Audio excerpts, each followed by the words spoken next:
Құрметті достар, бүгін сіздің сұрауыңыз бойынша сүтті қыз тортын жасайтын боламыз. Ол үшін бізге керегі қойытылған сүт немесе балқаймақ, тауықтың жұмыртқасы, ұн қопсытқыш және де сары май мен ұн. Алдымен жұмыртқамызға бір шымшық ас тұзын салып, миксермен қатты көбік болғанша соғамыз. Енді мына көбікке қойытылған сүтімізді қосамыз.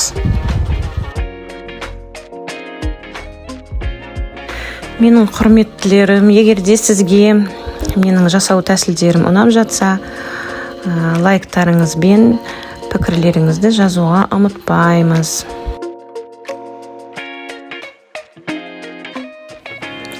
Енді ұнымызға қопсытқышты қосып, міндетті түрде електен өткіземіз.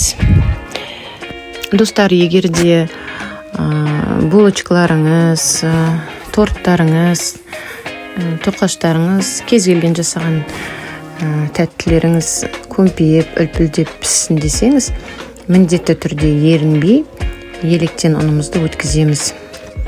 Енді осыған ертілген сары майымызды құйып, ағаш қасықпен немесе пластик қасықпен жақсылап әбден араластырамыз. Арасында дым ұнның езілмеген жерлері қалмастай қылып.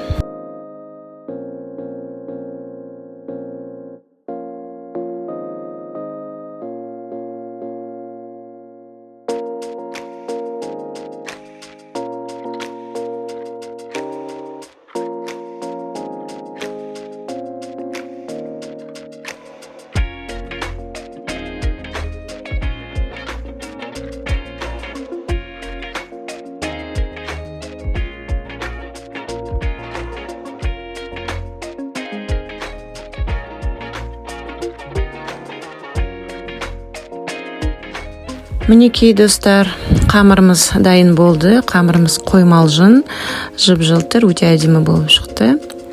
Енді осы қамырды қағаздың үстіне дөңгелек қылып саламыз 2-3 қасықтан.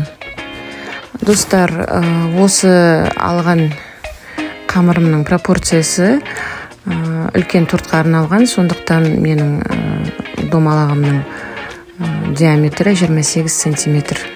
Осы қамырдан менде 5 корж шығады, қалыңдығы 1-2 сантиметр көлемінде.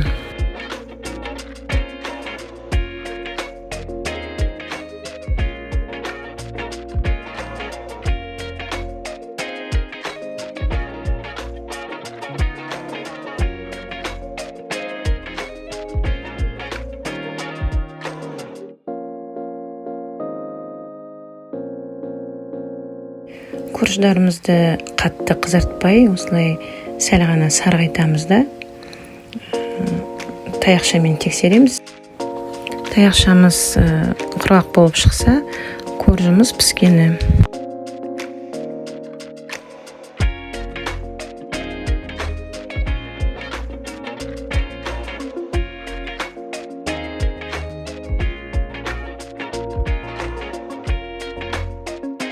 Енді жаңағы домалақ формамызды үстінен қойып, тексеріп шығамыз. Егер де артық шығып біткен жерлер болса, коржактарымызды түзетіп аламыз.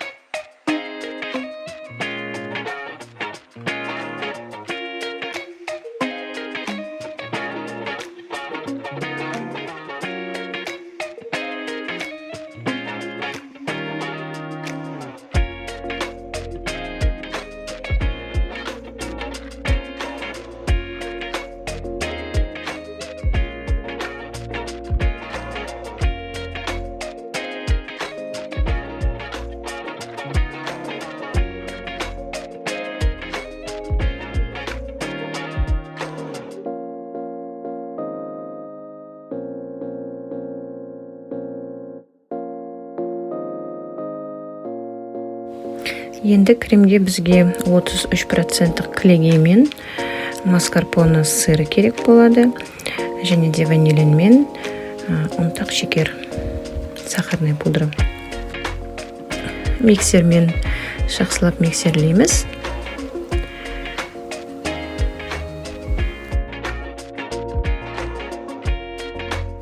Осындай қатты, ерімейтін крем шығады бізде.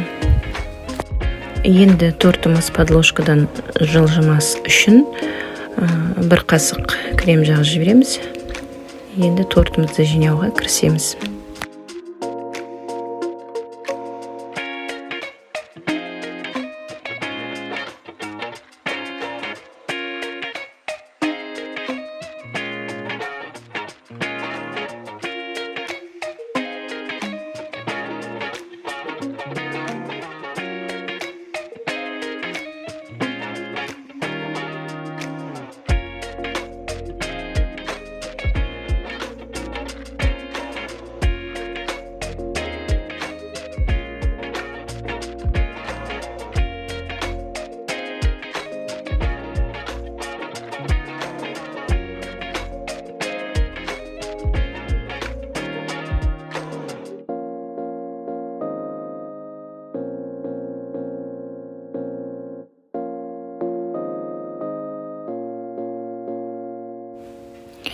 Екінші корждан кейін креммен айналасын биіктетіп, ортасына өзіңізге ұнайтын жеміс-жидек саласыз. Менде бүгін құлпынай.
Үшінші корждан кейін әшейін крем жағып қоямыз да, төртінші корждан соң тағы жидегімізді саламыз.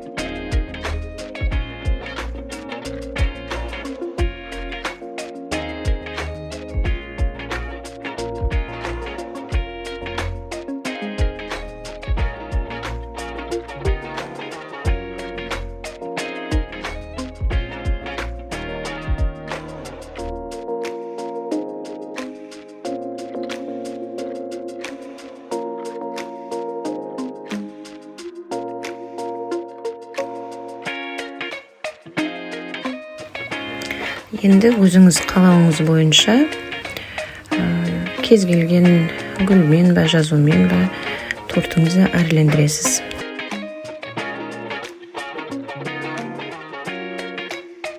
Менің заказым ауызашарға арналғасын. Мен Рамазан деп жазу жазып қойдым.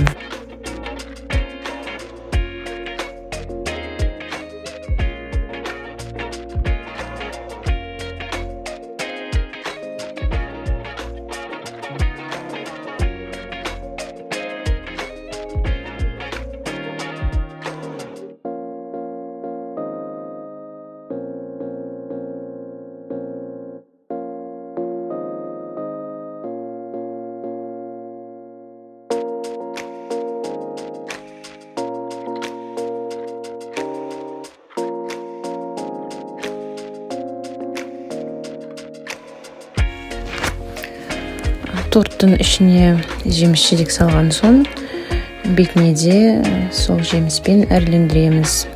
Менде бүгін құлпынайдың қасына бүлдіргенді қостым.